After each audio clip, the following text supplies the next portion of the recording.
안녕하세요. 파산관제인 홍현필 변호사입니다. 네, 이번 시간에는 파산 TV 제가 이제 유튜브 한 지가 이제 벌써 이제 3년, 만 3년이 조금 안 됩니다. 그래서 파산 TV 홍현필 변호사 이런 제목으로 이제 했는데 이번에 이제 그 엑셀로 500개를 한번 다운받았어요. 동영상 중에서 이제 가장 인기가 있는, 가장 많이 조회를 기록한 거를 엑셀로 하면 이제 제가 뭐 이제 워낙 많이 동영상을 뭐 거의 매일 한 4-5개씩 올리다 보니까 이제 거의 지금 한 3,000개, 약 3,000개, 한 2,800개, 2,900개가 되는데 조만간 3,000개가 돌파되는데 그 수많은 동영상을 다 볼 수가 없죠. 아무리 짧아도 1, 2분짜리라도 3,000개를 다 보는다는 건 상당히 힘들죠. 또 그 중에 또 중간 긴 것도 있고 그래서 결국은 뭐 법칙이 소비자, 구독자가 가장 좋아하는, 구독자가 자기가 필요한 정보를 캐치하기 위해서는 시간과 가장 효율적으로 자기한테 필요한 거라든가 뭐 검색을 하든 아니면 뭐 추천을 하든 가장 많이 본 게 결국은 구독자로부터 선택받은 거죠. 뭐 조회수가 50개도 안 되는 것도 되게 많습니다. 왜? 특수 사례에 해당되는 거는 관심 있는 사람이 별로 없죠. 예를 들어 개인 파산 비용과 변호사 수임료. 아무래도 이게 이제 돈이 들어가는 일이다 보니까 이게 가장 민감하죠, 사실은. 왜냐면 대부분 파산 채무자분들이 어려운 상황에 처했죠. 그렇죠? 빚은 산더미고 먹고는 살아야 되고 뭐 몸도 안 좋고 그다음에 일도 제대로 뭐 좋은 직장도 못 구하고 그런 상황이다 보니까 100만 원, 몇십만 원이 100만 원이 그냥 뭐 몇십만 원 민감하죠. 그래서 이제 개인 파산 비용과 변호사 수임료 이것도 이제 제가 2020년 이거 한 2년 전 됐는데 뭔가 이제 수정할 것도 있고 그렇죠. 그다음에 이제 제가 그동안 또 경험이 늘어나니까 요거는 이제 뭐 약간 제가 원고를 찾아봤더니 뭐 어딘지 모르겠더라고요. 그래서 다시 한번 뭐 좀 타이핑을 하든지 아니면 새로운 시각에서 한번 찍어보려고 합니다. 이거를 뭐 결국 이제 변호사 수임료라는 거는 천차만별이고 같은 사무실이라도 이제 사건의 난이도 사건에 따라서 이제 차별을 할 수밖에 없죠. 그래서 제가 난이도 상중하로 나눠서 뭐 이때는 얼마, 저때는 얼마, 저때는 얼마. 다만 이제 난이도 상중하로 나눌 때 그 상중하의 어떤 그 기준이 변한 건 아니고 이제 좀 더 다양해졌죠. 왜냐면 그 사이에 이제 비트코인 사건도 늘어나고 그 다음에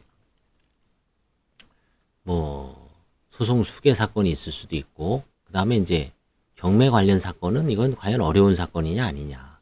그 다음에 이제 채권자가 이 일을 할지 안 할지 사실 알 수가 없어요. 어떤 사건은 이의가 없겠지 하고 뭐 적은 수임료로 맡았는데 나중에 보면 아주 뭐 속된 말로 진상을 만나갖고 아주 개고생하는 사건이 있을 수 있거든요. 채무자도 고생이지만 도와주는 신청 대리인들도 엄청 고생이죠. 그런 경우에는 대비해서 이제 어떻게 보면 이제 이 파산도 이제 성웅부수를 좀 뭐 면책까지 대부분 다 면책이지만 면책까지 갈 때 뭐 일정 금액을 후불로 물론 이제 뭐 주는 사람 입장에서는 받는 사람 입장에서 리스크도 있죠. 나중에 안 주는 경우도 많거든요. 떼어먹고 그렇죠. 그렇지만 이제 뭐 후불로 일부를 좀 정해놓고 그 사건의 어떤 난이도에 따라서 이제 해주면 어느 정도 이제 초창기 비용을 좀 절약할 수도 있을 테고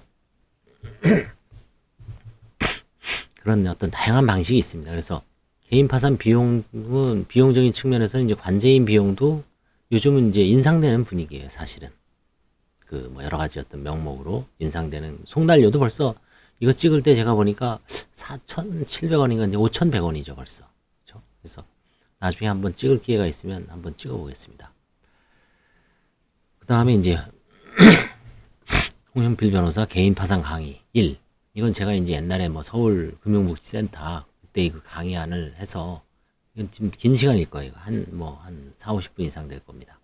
이건 나름대로 이제 도움이 될 거예요. 이거는. 관제인 입장에서 정점이 있을 때 그 한 강의이기 때문에 신청대리인, 채무자, 관제인 누구나 다 도움이 될 수 있습니다. 이거는 벌써 랭킹 2위죠. 3위가 파산 면책 후 예금 압류 해결. 그렇죠. 예금 압류를 언제 해야 되는지, 그렇죠? 그 다음에 어떻게 해야 되는지 상당히 많이 물어봅니다. 결론은 이거를 사실은 본인이 직접 하기가 되게 까다롭습니다. 구조가. 그래서 이제 법무사나 그 신청한 사무실에 이거는 사실 변호사가 관여하는 것도 아니고 직원한테 기계적으로 시키죠. 그래서 이제 소정의 어떤 상황에 따라서 이제 10만 원부터 몇십만 원 범위 내에서 그 사무실에 비용을 주고 사무실에서도 직원이 왔다 갔다 해야 될 수도 있고 시간이 깨지는 거니까 그러면 이제 어느 정도는 기계적으로 처리하는 거죠. 만약에 면책 3가지가 있죠. 면책 결정문, 면책 확정 증명문, 그 다음에 파산 채권자 목록. 이 3가지를 본인이 면책받은 법원에 가서 발급받은 다음에 원래 예금이 압류되거나 가압류된 법원에서 그 결정문을 이제 첨부하고 사건번호를 쓰고 이제 취소, 가압류 혹은 압류, 집행 해제 신청입니다. 정확하게는 취소 신청이라고 해도 해제 신청의 취지로 판사들이 받아들이기 때문에 강제 집행을 해제하는 신청입니다. 사실은 압류가 이미 한 번 돼 있기 때문에 그 압류를 취소하는 건 아니에요. 엄밀하게 얘기해서는 민사집행법상 그것도 상식적으로 알아두시고 정확하게는 압류 혹은 가압류 집행 해제 신청입니다. 일종의 집행 단계에서 어떤 부수적인 처분이죠. 그래서 사법보좌관이 면책 받았구나, 오케이, 집행 해제 결정을 내립니다. 그러면 그 결정문을 그 은행에 제3채무자에게 송달되면 인지대하고 송달료 한 1, 2만 원 정도 내면 건당 다 끝납니다. 다만 그게 이제 은행이 여러 군데 있으면은 그 은행별로 다 이제 해줘야 되죠. 그렇죠? 다만 그 결정문에 제3채무자가 여러 군데로 돼 있으면 그걸 한 방으로 또 이제 송달이 되죠. 사실 집행이 왜 어렵냐면은 집행은 판결이라든가 공정증서로서 마지막으로 채무자의 재산을 국가가 법원에서 집행관이 강제로 뺏는 거죠. 그러다 보니까 상당히 서류가 엄격합니다. 송달증명원, 확정증명원 이런 거 엄격하게 보고 집행문이 수통부여됐는지 이런 것도 재판부에서 엄격하게 따집니다. 그러다 보니까 그런 절차상 금결이 있을 때 앞으로 진도가 잘 안 나가요. 그렇죠? 당사자는 똥줄이 타지만 어쩔 수가 없습니다. 아주 그 최후의 보루이기 때문에 아주 엄격하게 꼼꼼하게 심사를 해요.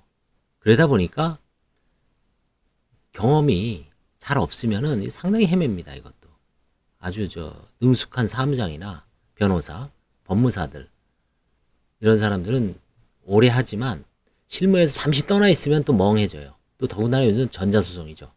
어떤 거는 전자적으로도 안 되는 게 또 있습니다. 이번에 저희도 해보니까. 그래서 그런 변수가 있기 때문에 예금 압류 해결은 가급적 본인이 혼자를 할 수는 있습니다. 할 수는 있지만 사무실에 맡기면 이제 전자적으로 해서 쉽게 해결이 되니까 맡겨 보시기 바랍니다. 그런데 면책 불허가 사유가 아무래도 어떻습니까? 관심이 많이 가죠. 면책 불허가 사유는 제가 동영상을 많이 올렸죠. 1부터 10까지 올리고 쪼개서도 올리고 그 다음에 여러 자료, 강의 자료를 또 활용해서 어떤 때는 교과서로, 어떤 때는 직무편람으로, 어떤 때는 이제 다른 이수 변호사님 쓴 또 교과서로 다양한 방면에서 이제 면책 불허가 사유 앞으로 또 이제 지금 6판을 읽고 있기 때문에 거기서 또 언젠가 또 만나겠죠. 새로운 면책 불허가 사유 10가지가 있다 그랬죠. 5가지는 형사처벌, 5가지는 비형사처벌. 총 주로 이제 장부에 관한 거 빼고 7가지 정도는 7에서 8가지 정도. 통상 7가지죠. 법에서 정한 의무 위반은 별로 없으니까 한 6가지에서 7가지가 아주 잘 문제가 됩니다. 그래서 면책 불허가 사유에 대한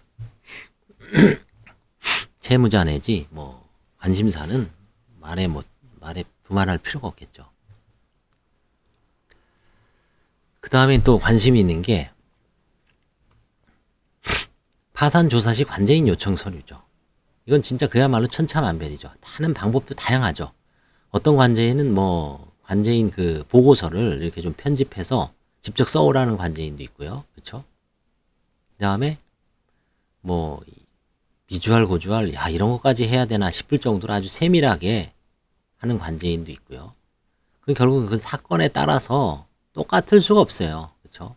이 인간의 조사는 조사받는 사람의 태도 혹은 그 사건의 어떤 성질, 그 다음에 그 사람의 인적 범위, 그 사람이 보유한 어떤 증거, 이런 거에 따라서 천차만별입니다. 그 다음에 이제 수사관의 의지, 검사의 의지, 형사라면 여기서는 이제 관제인의 의지, 관제인의 보조인, 일종의 사법경찰관 비슷하죠.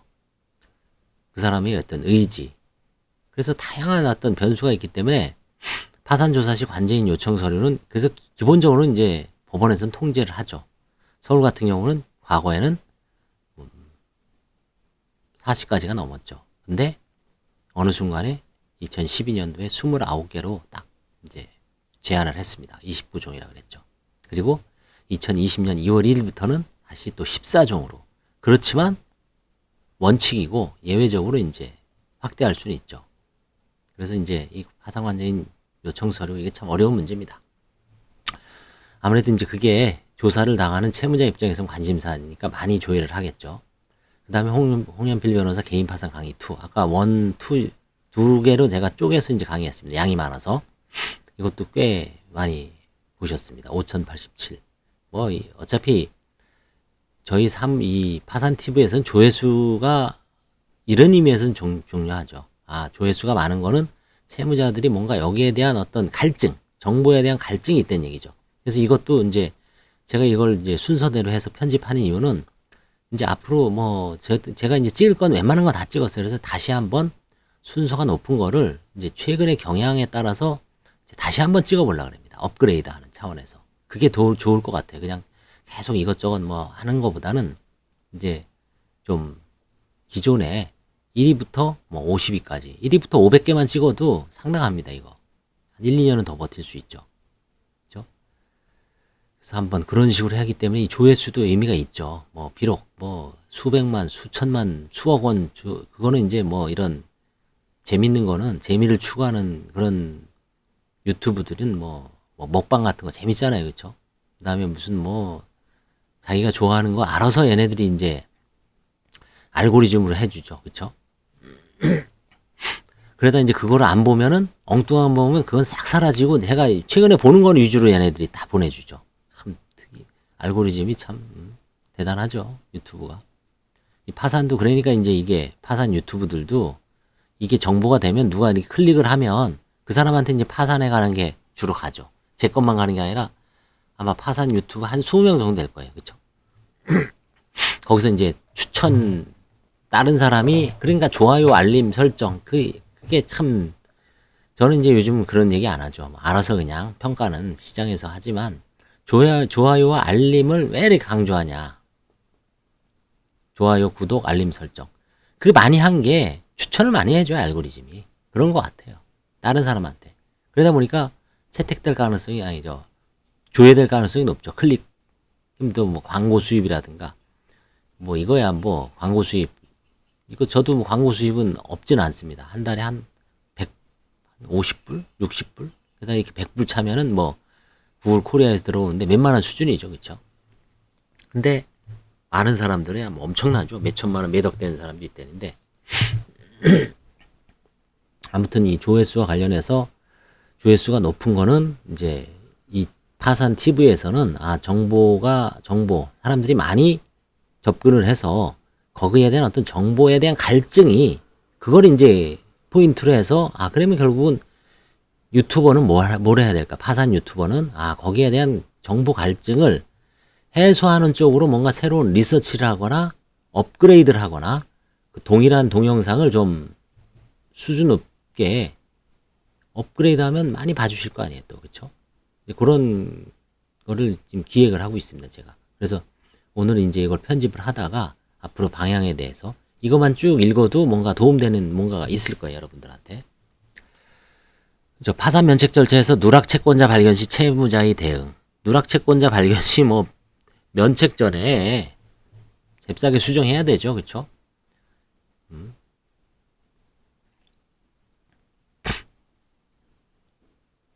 면책 확정 전이면 항고까지 해야 됩니다, 사실은.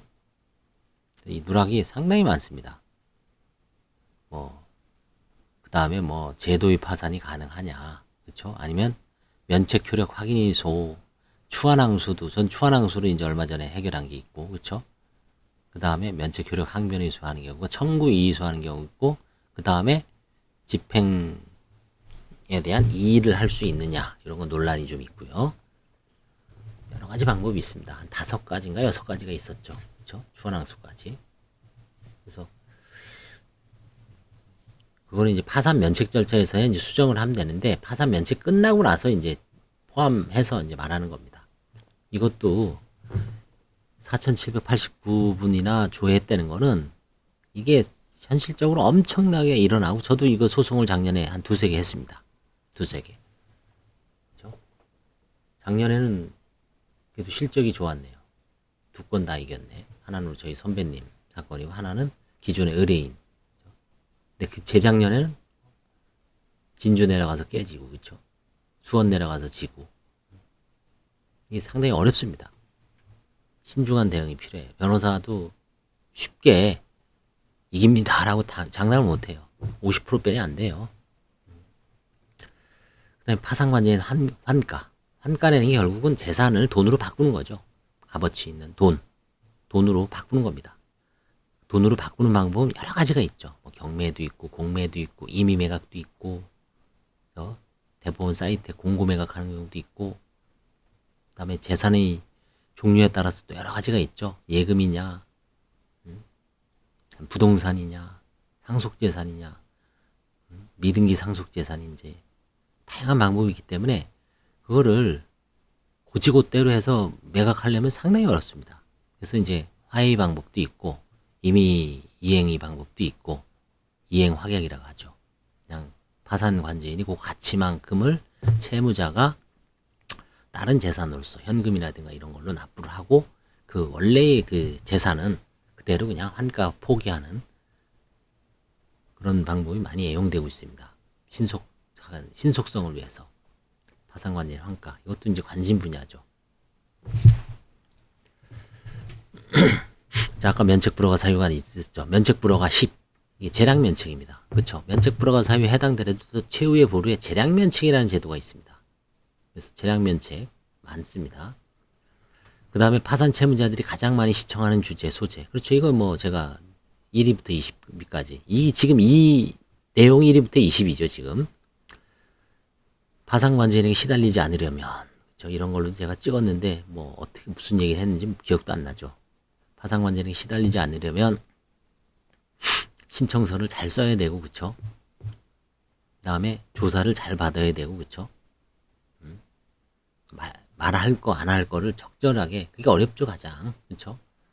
어떤 경우는 내가 얘기하고 싶지 않은데 관제인은 철저하게 캐먹고, 나는 이거에 대해서 많이 준비를 하고 있는데 관제인은, 그거는 그냥 쓸데없는 얘기다 하고 넘어가고, 그쵸? 그래서 파산 관제인 같은 이 조사는 정답은 없습니다. 잘 대비하셔야 되고. 관제인과 회생위원 조사의 차이.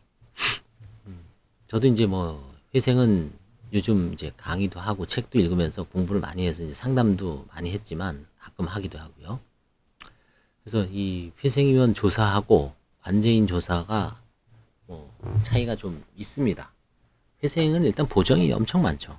뭐 관제도 마찬가지, 파산도 마찬가지지만 회생은 기본적으로 보정이 많고, 그 다음에 이제 뭐 부인권 행사의 어떤 방법이 좀 차이가 있으니까 거기서 환가하는 방법, 청산가치에 반영하는 방법이 좀 차이가 있고요. 그 다음에 이제 서류의 어떤 좀 차이가 많지는 않지만 조금 있습니다. 그래서 이것도 한번 눈여겨보시면, 뭐 저도 지금 이거는 어떻게 썼는지 참 기억도 안 나. 이것도 아마 제가 이런 걸 처음에 이제 촬영할 때 유튜브를 하기 위해서 이거를 이제 1000자에서 1500자로 이제 처음에 타이핑을 합니다. 자료를 수집해갖고 무조건 찍는 게 아니라 초창기 이제 100개는 그렇게 해서 시작을 했죠. 그러면 이제 뭔가 주제를, 인상 깊은 주제를 해서 이제 그 100개 정도 딱 하면 이제 다 고갈되죠. 그러니까 그때 이제, 아, 이거 남들 안 하는 거다. 나는 한번 해보자 해갖고 제가 기존에 있는 어떤 지식이라든가 메모한 걸 토대로 해서 아마 관제인과 회생위원 조사의 차이점에 대해서 이제 집필을 한 다음에 이제 그거를 읽는 방식으로 찍었을 거예요. 면책 불허가 5번째, 설명 의무 위반. 저 설명 의무 위반은 파산에 필요한 설명이라고 했죠. 무조건 모든 게 아니라 설명 의무. 과연 이게 설명 의무가 있느냐 없느냐가 이제 대립이 되죠. 관제인도 설명 의무가 있다는 것을 관제인은 정확하게 적시해야 됩니다. 서면으로. 왜 이게 필요한지. 당신이, 채무자가 당신 작년에 부친한테 그 채무가 많은 상황에서도 3천만 원이 송금이 됐다. 그 이유를 대시오. 별 뭐 되질 않아요. 뭐 생활비를 줬다든지 아니면 부친이 뭐 수술을 받아서 수술비를 줬다든지 합당한 이유면은 그거는 뭐 증여라든가 편파 행위에서 부인권 행사 조각 사유죠. 근데 그런 설명을 제대로 안 하고 석연치 않고 부친이 보니까 뭐 집도 있고 꽤 살만해. 그러면 결국은 뭐 나중에 보니까 부친이 이제 무슨 뭐 주식 투자하기 위해서 아니면 뭔가 순간적인 어떤 자금의 융통이 안 돼서 줄 수도 있죠. 그때는 이제 뭔가 부인권 행사가 문제될 수 있죠. 그 다음에 이제 2020년 11월 27일 파산 사건의 최신 경향. 이것도 제가 뭐 매달 파산 관제 사건을 20, 30건 처리하니까 거의 매달 올리고 있습니다. 조금씩. 이것도 인기가 많은 소재죠. 아, 뭐 현재 관제 사건에서 뭐가 문제가 되는가. 그렇죠? 213단독 사건은 환가가 꽤 되고 215단독은 환가가 거의 없죠. 경제적으로 어려운 기초생활수급자 및 소송구조. 그 다음에 이제 공적기관에서 경제적으로 어려운 분들을 선별을 해서 지원을 해주는 사건이기 때문에 그분들도 공적기관에서 먼저 철저하게 탐색을 하죠. 기초조사를 해서 신청을 하지 그냥 와서 뭐 무조건 신청하는 경우는 아닙니다. 그렇기 때문에 사전에 철저하게 검증이 된 거죠. 그 다음에 뭐 채권자가 파산 절차 진행 중 채무자를 형사고소에 처벌시킨 사례. 이런 경우는 이제 뭐 무지 많다기보다도 많습니다. 근데 앞으로는 이제 우리나라가 검수완박, 경찰이 이제 수사권을 갖고 있죠. 근데 이제 사실 우리나라의 어떤 법률 문화도 한번 되새겨 봐야 됩니다. 무조건 고소하죠. 형사사건. 일본보다 고소사건이 수십 배라고 하죠. 민족성인가요? 뭔가 이제 해결을 하기 위해서 이런 어떤 법률 문화가 덜 발달돼 있죠. 원래 민사적인 문제이기 때문에 사전에 변호사라든가 공증을 이용하거나 이런 게 아니라 그냥 덥석덥석 믿고 일단 일을 저지르죠. 그리고 나서 나중에 그게 뭔가 일이 수틀린 대로 안 되면 우리나라는 무조건 경찰을 찾아가죠. 거의 거의 뭐 90%입니다. 변호사를 찾아오는 경우는 없죠. 경찰이 갑니다. 경찰이 판사고 검사고 그렇게 해서 수십 년간 의존해 왔어요. 그러다 보니까 고소사건이 민사 문제인데 경찰도 골치 아프죠. 또 이거 안 해주면 또 뭐 편파적이다, 그쵸? 뭐 국민을 우습게 한다, 그쵸? 일본 저 사례를 보면 67년에 민지스구레라 그래서 민사 개입 금지를 선언합니다. 일본 경찰에서. 그 이후부터 일본은 그런 사건은 아예 취급도 안 해줍니다. 경찰은 본연의 민생치안, 강도, 강력 사건, 살인, 그렇죠? 민사 사건은 민사 사건에 해당. 물론 경제사범이라든가 이런 애매한 경우가 있을 수가 있습니다. 항상 한계선에 있지만 그래도 가급적 개입을 안 합니다. 그거는 이제 민사적인 변호사나 법무사, 사적 영역, 민사법원에서의 어떤 문제죠. 그래서 이게 지금 경수안박, 검수안박 이거 관련해서 이게 이제 앞으로 국가 수사 체계가 어떻게 될지는 이제 아마 좀 더 죽고 봐야 되는데 중수청이 설치되느냐 아니면 기존 검찰을 공수처도 있죠. 공수처, 중수청, 경찰, 검찰 4개의 수사기관이 경합기관인데 어떻게 될지는 모르죠. 앞으로 중수청도 지금 뭐 1, 2년 이내에 내년에 이제 내후년인가요? 총선에 따라서 지금 이제 법을 함부로 법을 만들 수가 없습니다. 여야가 합의하지 않으면 대통령의 거부권 3분의 2 안 되죠. 지금 180석 빼니 200석 넘어야 되는데 여야가 합의하지 않으면 법 통과가 안 돼요. 그래서 채권자가 파산 절차 진행 중 채무자를 형사고소해 처벌시킨 사례 이런 그 형사 문제가 이제 파산에서는 이제 사기죄, 사기파산죄 이게 전형적인 문제고 사기파산죄는 제가 말씀드렸죠. 얼마 전에. 그다음에 관제인과 채무자들이 충돌 지점과 접점, 채무자 교육용 오리엔테이션. 이건 뭐 이제 대비하는 그런 거에 대해서 쓴 것 같아요. 그다음에 기초생활수급자, 그렇죠? 기초생활수급자 경제적으로 어려우신 분들이 상당히 많기 때문에 아니면 기초생활수급자에 거의 근접한 분들 이런 분들은 이제 다양한 어떤 구제 수단이 있죠. 뭐 서울금융복지센터, 대한법률구조공단, 그다음에 법원의 소송구조 7분인가 있어요. 변호사님이. 그러니까 서울회생법원을 방문해야 됩니다. 그다음에 뭐 가정법률상담소, 그다음에 뭐 신용회복위원회는 반드시 신용회복위원회는 이제 워크아웃을 위주로 하다가 워크아웃이 안 되면 도저히 이 사람은 워크아웃 안 된다. 그러면 차라리 당신은 파산 면책을 받으시오. 라고 해서 도와주는 그런 게 있습니다. 한국자산관리공사하고 신용회복위원회. 그